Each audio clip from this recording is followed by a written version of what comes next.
Baronzino. Baronzino. Yeah, no, I figured that much out when that happened. When the 420 FPS lol happens.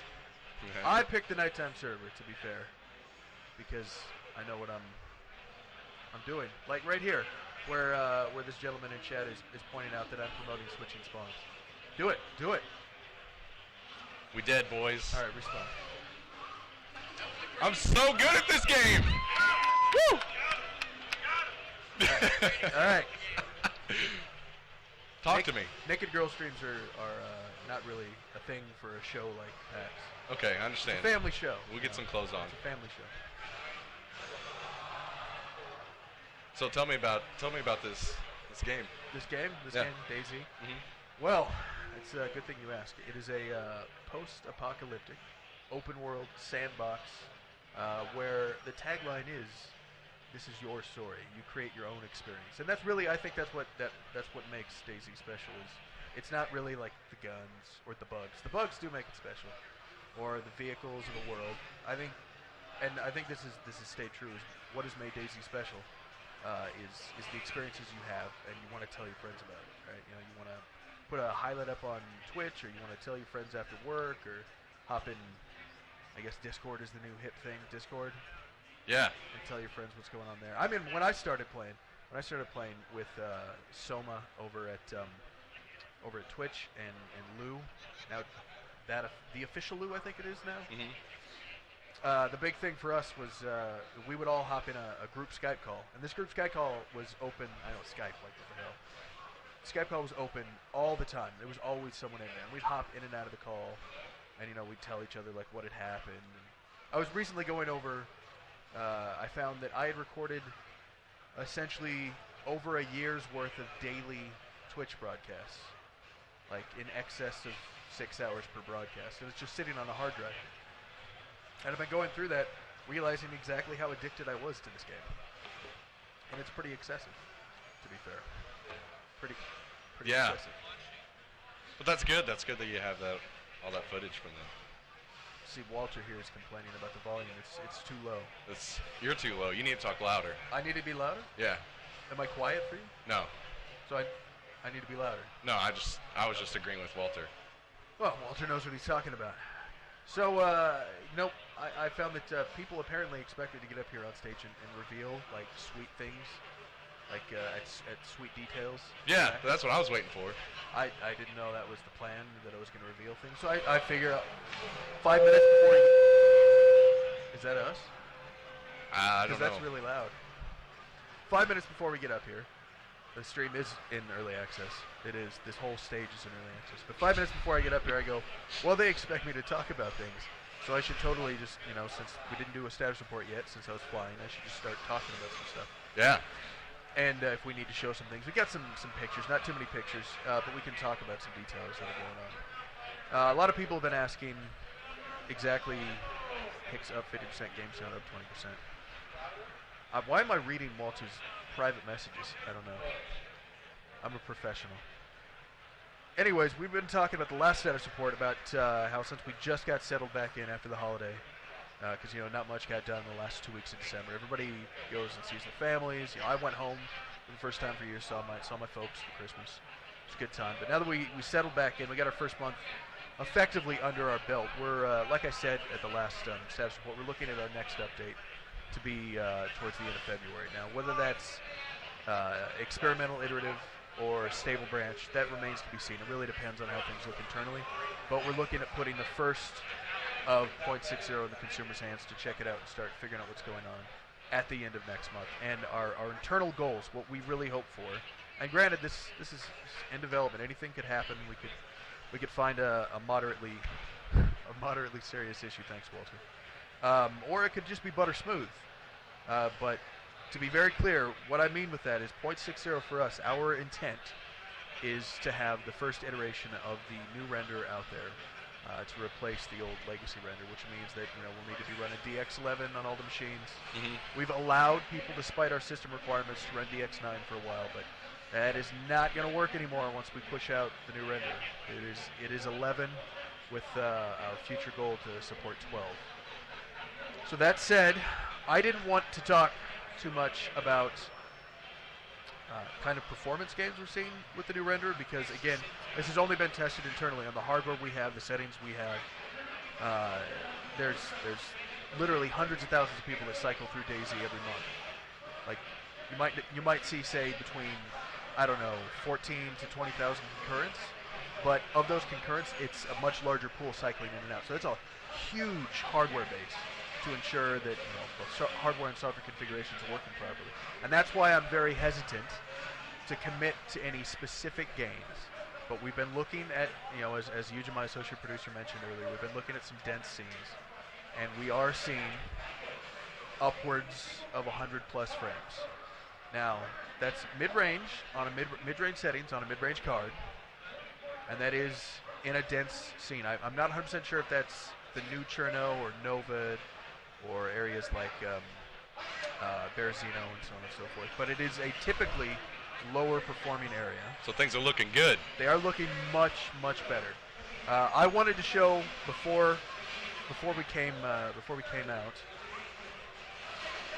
I wanted to show before we came out a video, but our lead engine programmer, Philip, goes by Fido, interesting nickname, wanted to make sure that the performance he saw in the new Chernogorsk, which is a big thing we've been waiting on pushing to the consumers because of the render, was smooth enough. Because he jumped in there and he's I see some issues here with the occluders we could make work better. So that's pretty much what's been holding up me showing a video of that.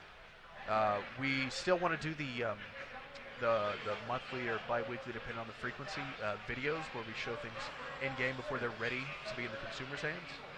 And that's pretty much one of the major things I wanted to put in there. We wanted to talk about how the new render's starting to look. Wanted to talk about skinning or adding functionality to the new UI to get exactly where it should be. And in addition to that, I wanted to show some new user action functionality on how the fluid user actions work, not be locked into the old animation system. I wanted to show some changes to the vehicle simulation and so on and so forth. There's a whole bunch of things I wanted to show people in progress that we're going to probably end up slapping together as soon as I get back in Prague, which will be the first week of February. But in addition to the new renderer, with our goals for 0.60, we want to see the first few iterations of the new UI out there. Because the existing new UI, it's as I've said before, it's programmer art.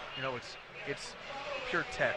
There has not been any design functionality put in it. In fact, I think some people have been messaging me on Twitter saying, "Hey, the new UI, I hate it because I can't drag items off in the vicinity. Once I kill someone, because that's what you do in DayZ is you kill people." Right. Yeah. The new UI, that specific bug is, it's already been resolved. There's a whole series of things that I'm looking forward to seeing how the consumers react to it in 0.60. I don't even know how this shit's happening. How is this happening? It's not like we're making out.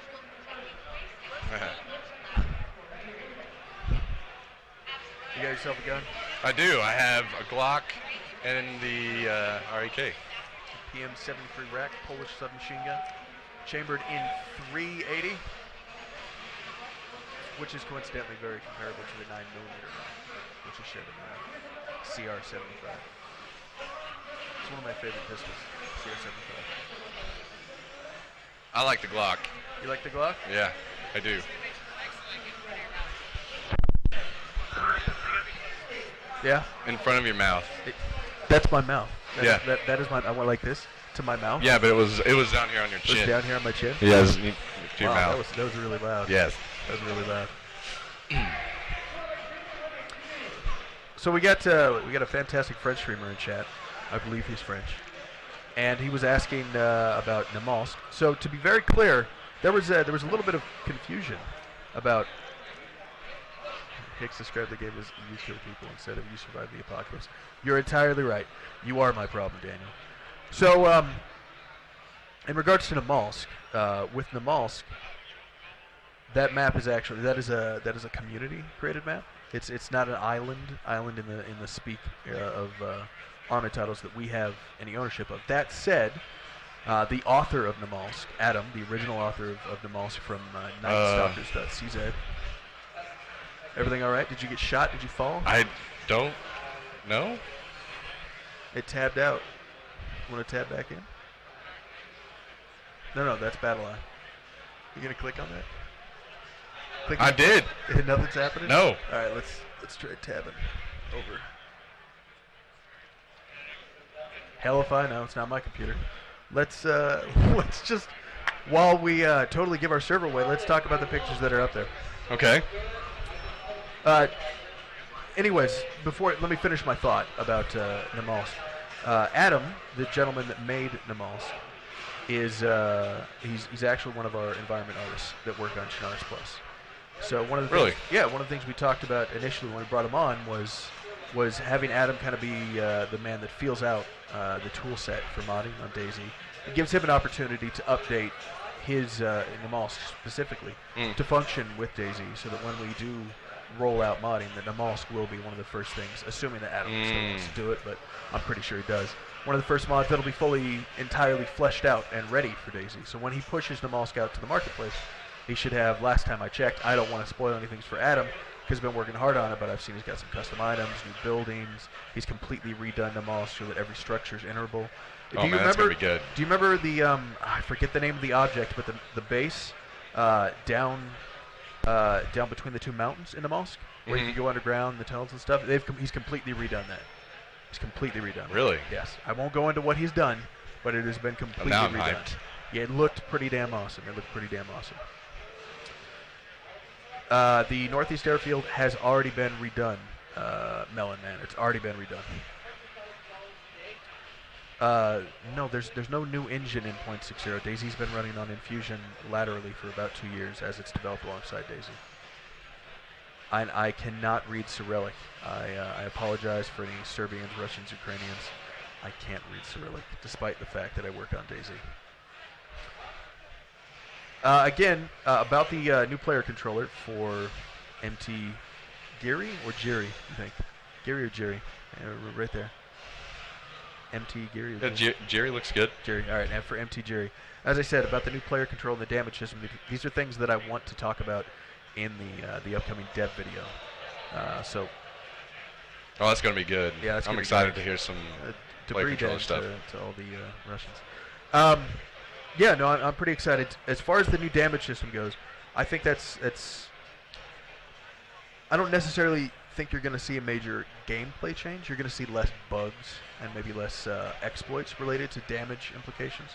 But I think on a security side, and as far as DayZ's tech for DayZ, rather than using repurposed tech from other titles, this is going to be huge. I mean, it's the difference between fists being treated as a projectile in the legacy system to fists actually having their own damage model and being configured properly.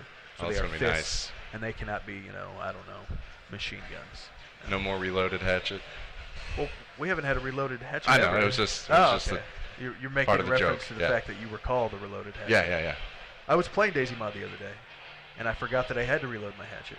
But I think they did a good job about the reloading the hatchet, because the magazine capacity on the hatchet now is like, was it 10,000 or 100,000? Yeah, last time. It's ridiculous. So yeah. you're never going to need to reload that thing. Last time I saw it. But it still is amusing to hit R and see your character, do the weird animation. Yeah. Yeah. All right. So, anyways, we were talking about Namalsk, and then segueing into hello, Janko. Segueing back into talking about the new render and the new UI. I do want to take the opportunity to talk about the Little Bird. So people were asking about the Little Bird, what's going on with the Little Bird, the first helicopter. The model itself is all but ready. It's just a matter of us configuring the actual physics simulation in multiplayer. It's been configured to work in single player right now, but it has to be set up in multiplayer. It's a mess in multiplayer right now, so the team needs to get in there and get it ready. Everybody's excited to set up an ambush over a Little Bird. Just saying. Yeah. I'm pretty excited. We've also got laid out as a priority fairly soon. We want to get the artists on top of the fixed-wing aircraft, because we want to at least get as soon as possible each type of variation of major aircraft. So your bicycle, your helicopter, your fixed-wing, your boat, that kind of stuff, to get things mixed up. a bit. I know the bicycle is just all about done model-wise. It's just a matter of getting programmer time to make sure that is configured properly, physics-wise. It was a big undertaking for us from the get-go when we put DayZ into early access. Was the difference between using the legacy Arma 2 physics and vehicle simulation and deciding, no, we're going to put the time in and try and get it to where we want it to be. If you remember, there pretty much was no physics and a very basic vehicle simulation in Arma 2. And we thought we could do a lot better if we just put the time into it, for lack of a better word. And, you'll start to see things. I mean, you already see handling differences. Yeah. I mean, for the most part, vehicles kind of stick to the road in Arma 2, and the way they behave is completely different. Now, we're nowhere near where we want it to be for DayZ. I mean, it's buggy as all hell, of course. That's because we're nowhere near being done. In addition to the vehicle simulation to continue to be iterated upon while we're in development, the gentleman that leads that part of the team responsible for that they're actually working on finishing operational fluids and additional parts so we can have that finalized set of what is required for a vehicle to work, be it, I believe off the top of my head, I know Peter's going to kill me for not going off of a sheet of paper for this, but I know we wanted to do, in addition to fuel, we wanted to split fuel potentially into diesel and petrol or gasoline. We have spark plugs and glow plugs and batteries. Yeah. We wanted to add a drive belt, potentially an alternator or radiator in there.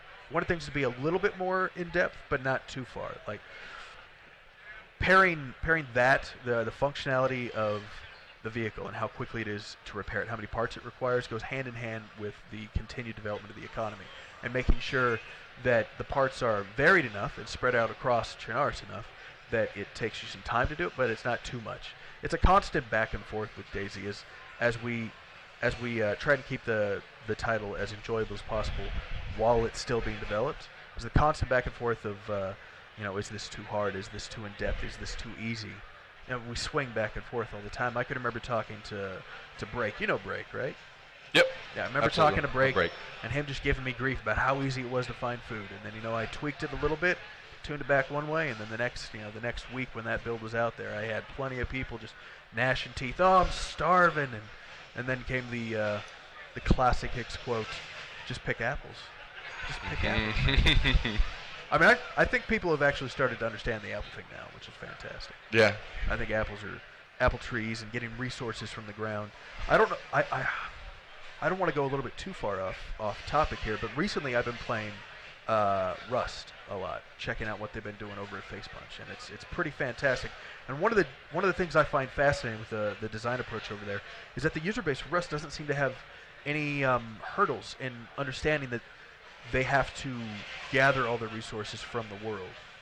I mean, sure, you can still get things through barrels, crates, trash cans, your rad towns, your airfields, your water treatment plants, so on and so forth. But for the most part, I've noticed that people seem to understand the connection between the rock that you spawn in with and the resources that you harvest. And that might just be because of the basic crafting recipes that they provide, or it might be just because of how 1, 2, 3 simple the resource pool is. It's not too convoluted. So it's looking at successes like that and how other people have approached it is something we continue to look at when it comes to DayZ. Are we going too far? It's like the big thing I always ask Peter is let's make sure that we stay true to what Dean wanted, which was an unforgiving survival simulator, but that we don't go too far into like only Dean's gonna play this now, because that guy plays some punishing games. He's the type of guy who will get a bunch of people in for Minecraft. Like, let's play Minecraft. I got this great custom map, and then he just drops it on you that there's no respawns. Once you're dead, you're dead. I'm just like, goodbye. Go play something else. Anyways. Yeah, he plays with all the post-processing and everything on it during DayZ. Yeah. Right? Oh, he plays with head bob. I can't play with head bob. Everything. I can't play with head bob. It's hardcore about it. I cannot play with head bob. It's rough. It's rough. To answer Zombie Rick's question in there, it's currently a security issue, and we're actually working on resolving that. And paired with that, working on actually getting that spawning functioning again. Should I restart this or just? Before we get into that, since we're already out, I wanted to go over a couple. I mean, this is mostly content stuff, but I thought we'd talk to you guys about this. So if you notice, I was. Where's my mouse here? Where's the mouse? It's right there. No, this is the mouse. Where's the cursor? There we go. All right. So I was looking at this is a little out of date, but this is Chernarus Plus, and I was looking at. There's another thing Peter's going to kill me for talking about this before we're ready. Krasno, we want to scroll over. There's Grishino. I want to scroll down. There it is. There it is. Middle of the screen. And it's a favorite place of Alter right there. You see Alter. Yeah. Favorite place of I don't know if you played with him. YouTuber and streamer by the name of Barely Infected. So Renee, Barely Infected, he absolutely loves Alter.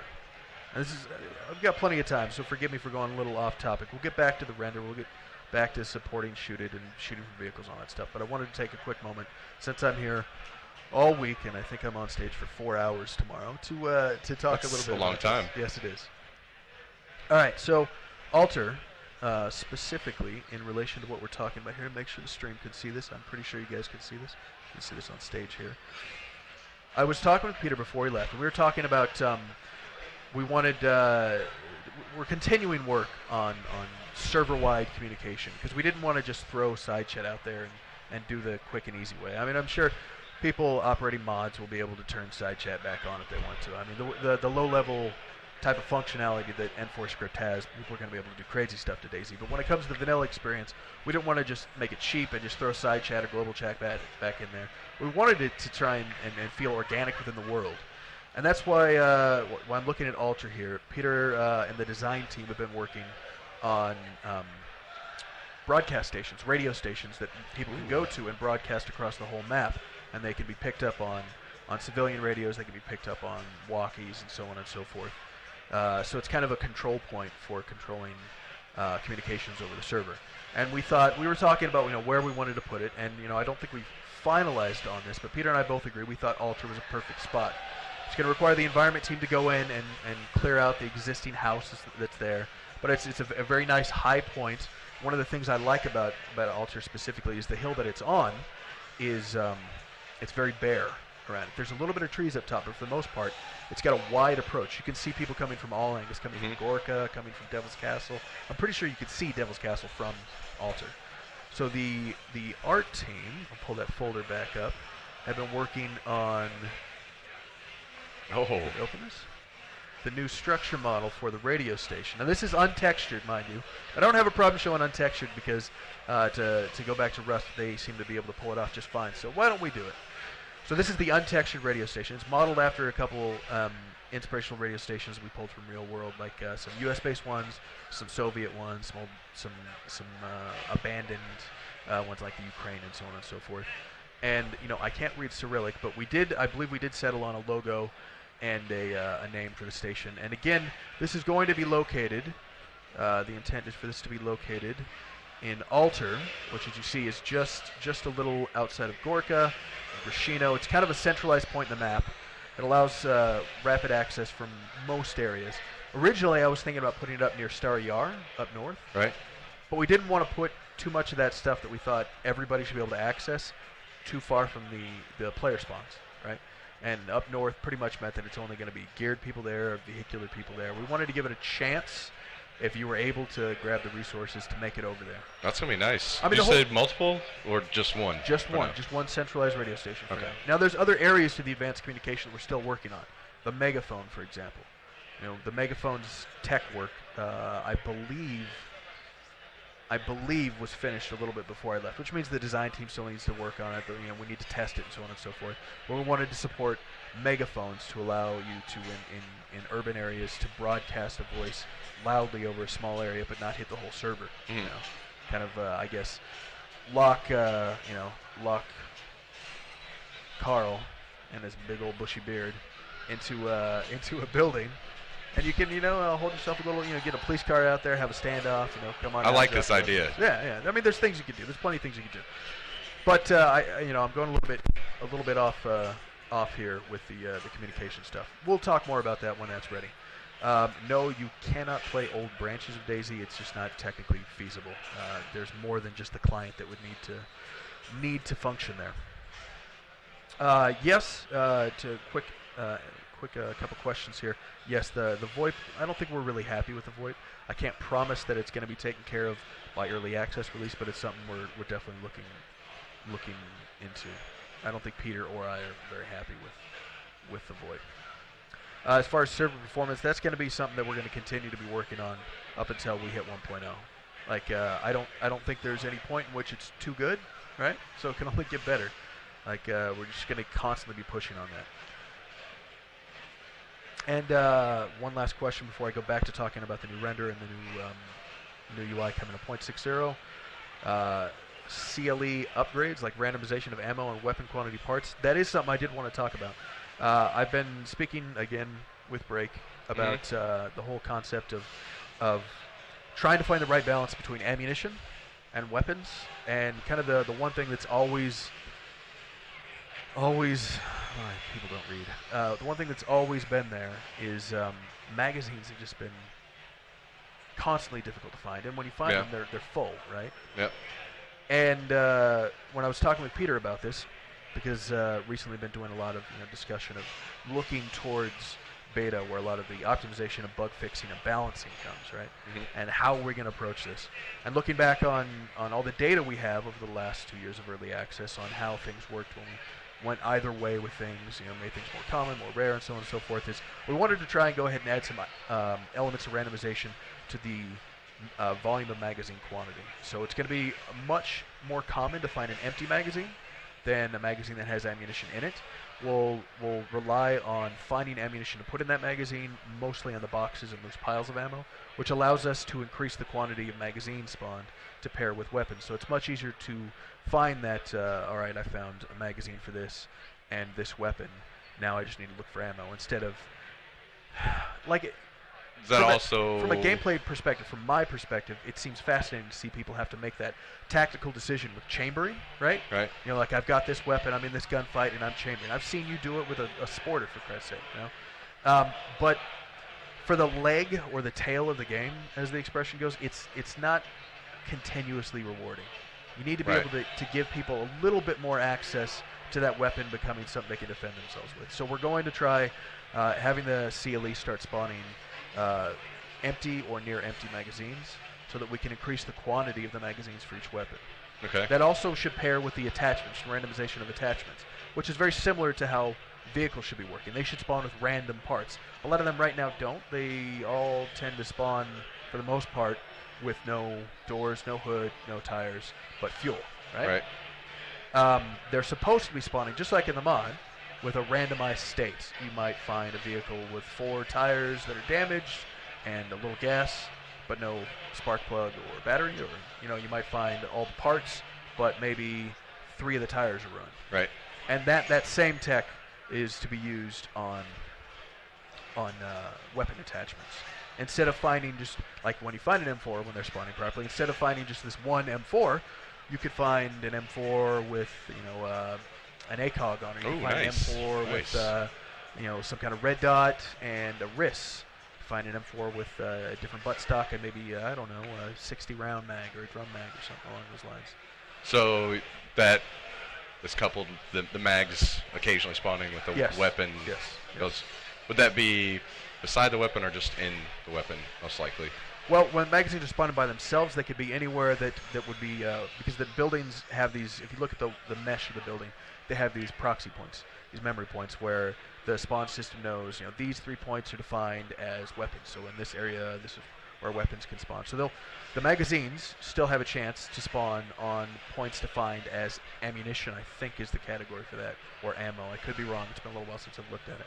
And then there's also the additional possibility of them spawning as an attachment to the weapon. Okay. So that could go on many number of directions. That'd be nice. Yeah, I'm personally looking forward to that. A couple of the issues that we noticed going out the gate when, like for example, I absolutely love this. Recently, one of our broadcasters, Sacriel, has been really advocating the feedback tracker, and it's personally allowed me to get some outstanding repro steps and bug data coming in from both people that watch his channel and his content to just other people that happen to follow him and see him doing it going, I should do that too. So, a good example of that is he put in a ticket not too long ago about commonality in the spawning system. So like if you're up at the Northwest Airfield and you're at the tents, he put in very specific examples of like on these servers you're going to see all these filled with this item, right? And we got IPs, we got repro steps. So I was able to take QA and hunt down the storage files for those servers, the logs for those servers, and give all that raw data to the programmers responsible for that, which was outstanding because we tried to reproduce it internally and we just couldn't do it, and it was in the wild where it was really coming from. And getting that data from all those users, they used the feedback tracker, they gave us good repro steps, they gave us screenshots, server IPs, continued to add notes, and we figured it out. Like I think we figured out what the issue was. There was some let's say multiple uses on tags that weren't required. It was confusing the system. So we ended up doing a full audit of the tagging system on the economy. And then after doing that, we isolated that there were some points that were just not getting populated. And now, after running more tests and addressing the bugs, we're seeing the proper quantity that is defined in the mission file spawning in the world. And that's what early access is all about, right? Outstandingly, yes. That is what early access is about. It's getting that kind of stuff. It made my day, honestly. I hope he continues to do it, and I hope you do the same. And don't assume I'm busy. Just because we make the games. I'm busy killing you with a sledgehammer. That's true. That is true. That is true. All right, so we have about 15 minutes left. So I wanted to take the opportunity to circle back and talk about the new render and the goals we have coming from 0.60 and the new UI and where we want to go with that. So I'll touch on the UI first, since I spent more time talking about the render. As far as the new UI, I mean that doesn't just include the inventory screen. That includes the server browser. That includes the main menu. That includes all our dialog boxes, our options menus. That includes our loading screens. And before I left, I think over the last few weeks, I've been sitting down and going over how the functionality should operate on both for myself and Peter, and what we wanted. We've reached, I think, some outstanding designs, despite the fact that in the mock-ups, I'm going to call him out on this, my lead game designer used Comic Sans in the mock-ups. Comic Sans font. Nice. Yeah, he puts this up on screen in the meeting room like, Peter, that's Comic Sans. Like, the only thing you could have done worse was Papyrus. It was horrible. But, so yeah, we settled on a main menu that really pushes home the statistics of DayZ, like the global statistics. Like, this is your story. This is how long you survived. This is what this character has done.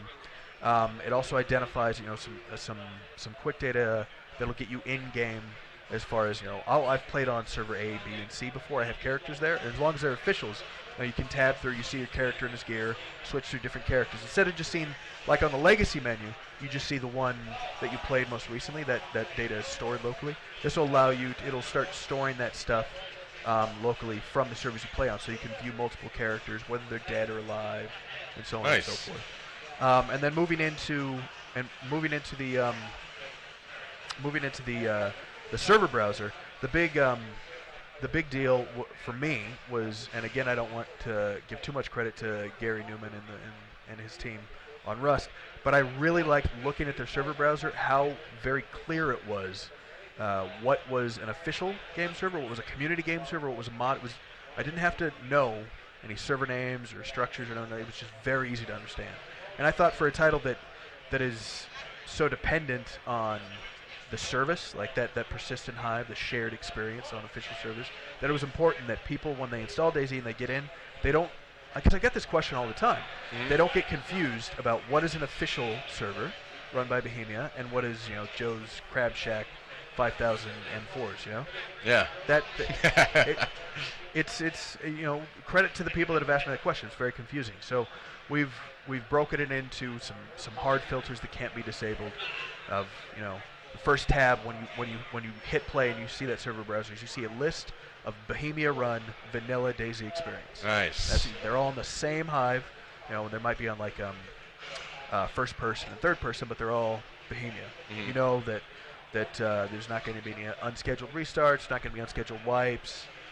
This is the official experience. And then the next tab is community, and that'll be anything that because we plan on releasing both our server binaries and the actual Hive package, so people can run their own Hive if they want to, just like they did in the mod.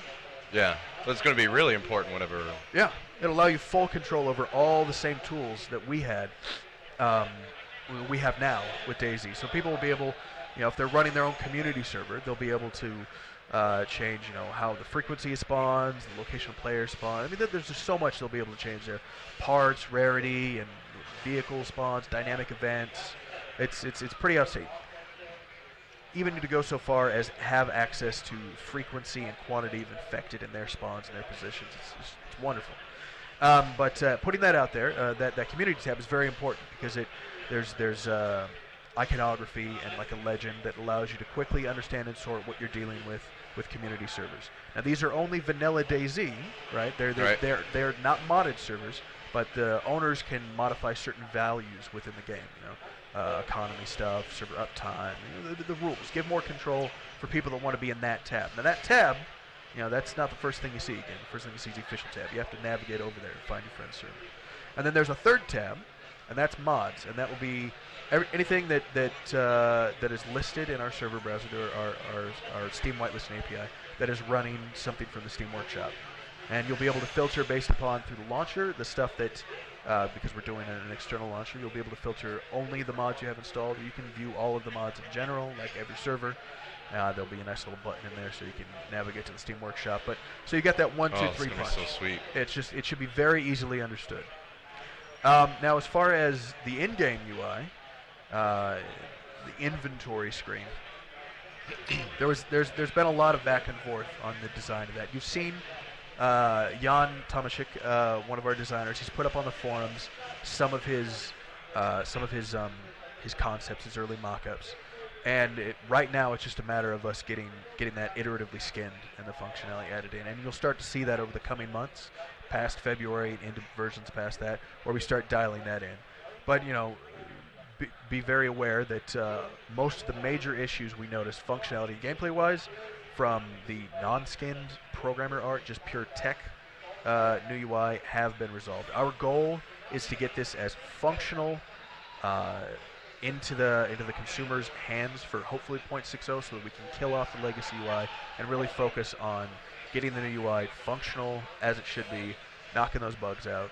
And again, not to circle too far back on the whole people using the feedback tracker, but recently one of the things that got put into the new UI as we're looking to start moving that over to replace the legacy UI was the option to filter chat messages, broadcast messages. You can filter now BattleEye messages, server messages, direct chat, vehicle chat, anything that can be typed and displayed on your screen, aside from your own status messages, which are needed to survive, can be disabled. I'm excited about that. Yeah, I mean, it helps. It helps. It's by default they're turned on, so server operators won't have to worry about information about their server not being viewed natively. But if someone has the experience with DayZ and wants to turn that off, they can. And again, on the new UI, before I take a couple minutes to circle back to the new render, I saw someone asking about the status messages, and specifically the UI that you'll see if you're using the new UI right now, the little UI elements down below that kind of look like they harken back to DayZ mod.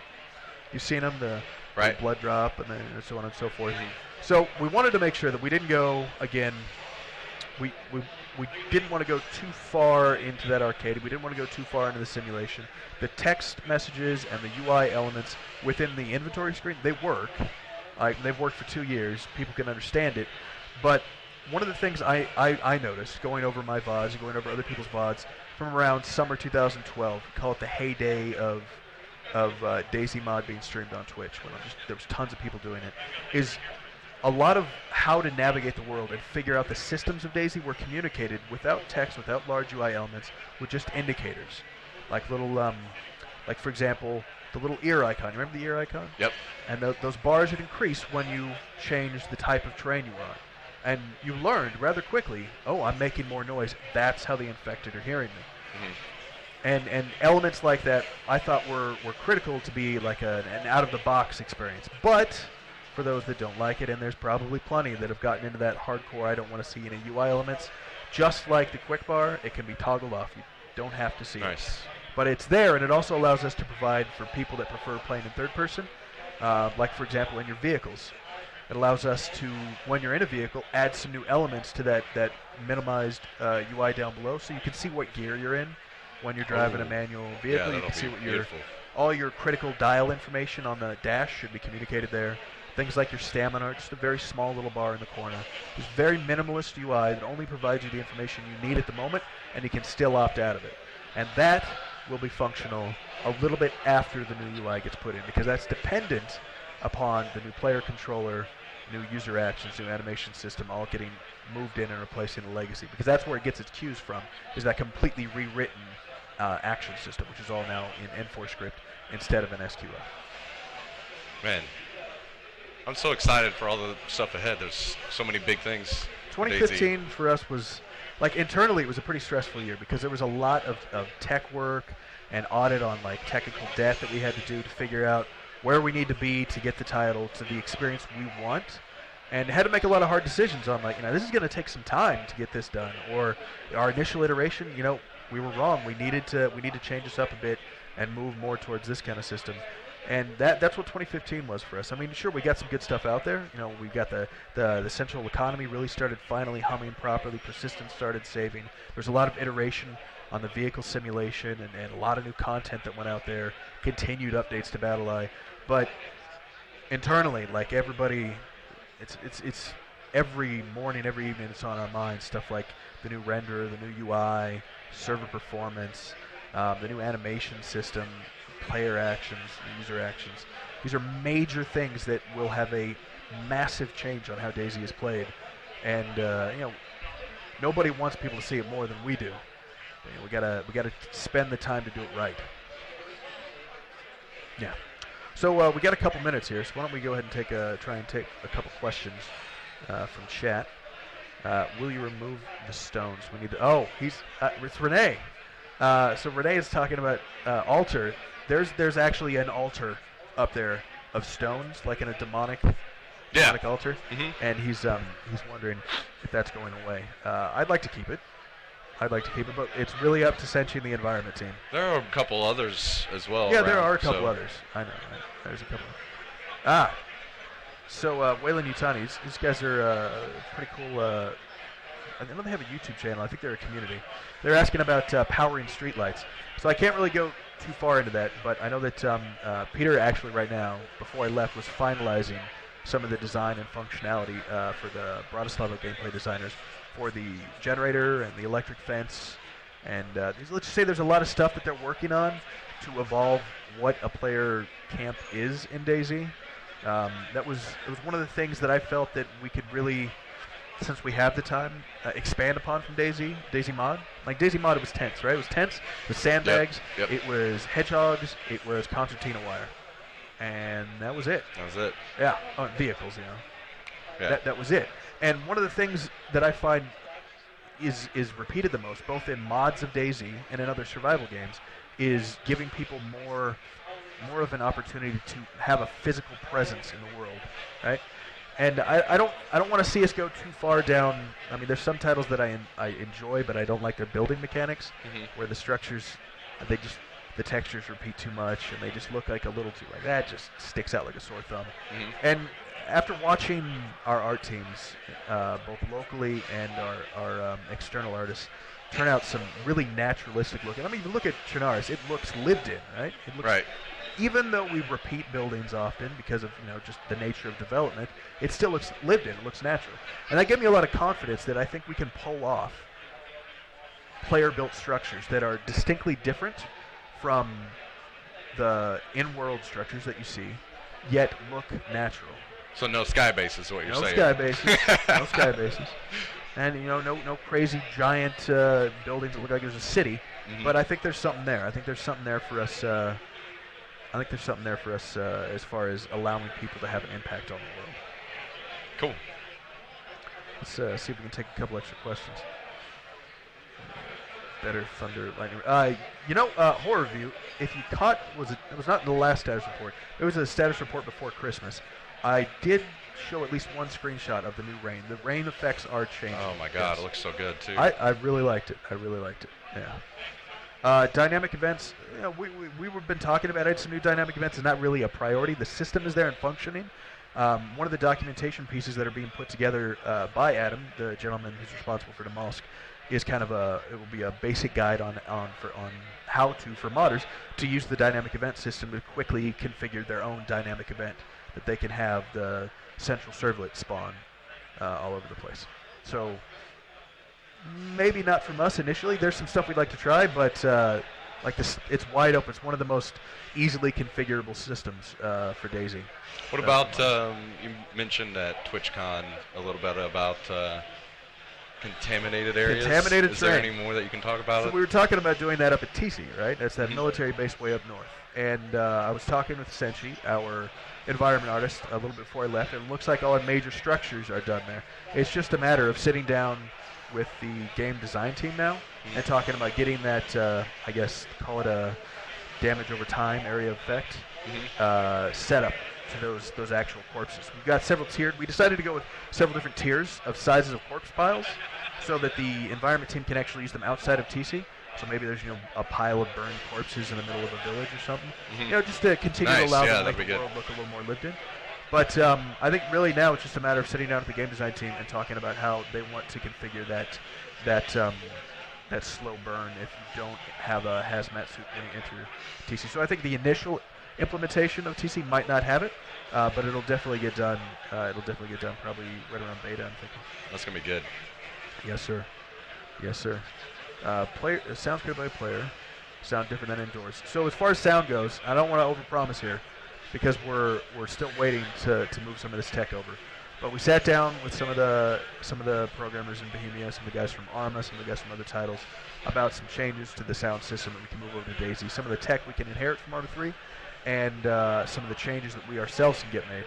And I know that we're looking to merge that in, hopefully maybe late February, early March. But once that gets in, poor sound designers are going to have so much work to do. Fortunately, it's cross-compatible with the legacy configuration settings, like on how sounds are configured before. So I don't think we're gonna break anything immediately, but adding that depth, I think it's gonna take maybe a couple months and start seeing some progress there. But I think there's gonna be some definite improvement, because personally I think we could do a lot better. I think we could do a lot better when it comes to sounds. I think sounds are absolutely critical. I recently I picked up Squad. Have you played Squad? I really like some of their sounds in there. Like, it wasn't authentic. Well, it wasn't realistic. It was authentic. Like, there were some points in which I'm like, that's not what that sounds like, but it's still like the feeling. Enough to get you in, ambience, suck you in. I was immersed. Yeah. And I think that was what was important. Because sometimes you need to take a little suspension of disbelief, right? You need to get into it a little right. bit. It's just like a film, a good film. Anyways, a couple questions before we're off here. Oh, we're technically off, so I guess one more question. Will the PSO respawn on its own again? Yes, I can answer that. Yes, it will. And about the backpack I was teasing in the foul video, I don't know what I was teasing, but we did track down a backpack recently that slipped through the production pipeline. That'll probably be added in to spawn. A military backpack will be added in to spawn with the next push to stable. Any of the new weapons, maybe? Any of the new weapons? Yeah. Well, I mean, I have to be very careful about trademarks, right? But Peter's gonna kill me. I'm sorry, Peter. Yeah. So you know that gun, the Scout in Counter-Strike? Yeah. Yeah. Oh, I like really? I like that gun. You like that gun, do you? Yeah, I like that gun. That's nice. I think I'm looking at, for us, a NATO long-range weapon would be ideal. But there's plenty more guns coming. There's going to be Obviously, a lot of people excited we've about that. been recently talking about the light machine guns, the support weapons. We've got the 249 coming, the PKM coming. I'm pretty excited about that. I think I know Break, for example, has been messaging me every now and then. So where's the 249? Where's the 249? Yeah. He would. I remember he tore it up with that thing in Day 0. Yep. And I guess on the final note, keep in mind, people, that when it comes to sway and hold breath and the gunplay, a lot of that is going to come when we start dealing with balance in beta. But we are talking about it more now. We're very more, I guess, cognizantly aware of it. We are thinking about it a lot more now that we're getting closer to that phase. So the way it operates now is not how we want it to. we're looking for a happy medium. It's going to take a lot of tweaks. So just be patient and file those bugs on the feedback tracker. I cannot begin to tell you how helpful that is. But thanks for coming out, Austin. It was fun. Yeah, tell people where they can find you if they don't know what your stream is. Play games on Twitch occasionally. Yeah, Twitch.tv/xsmac. Yes, xsmac. I know it sounds a little odd, but there's no C in there. Yeah, no C. XSMAK. Yes, yes. Thanks for watching, guys.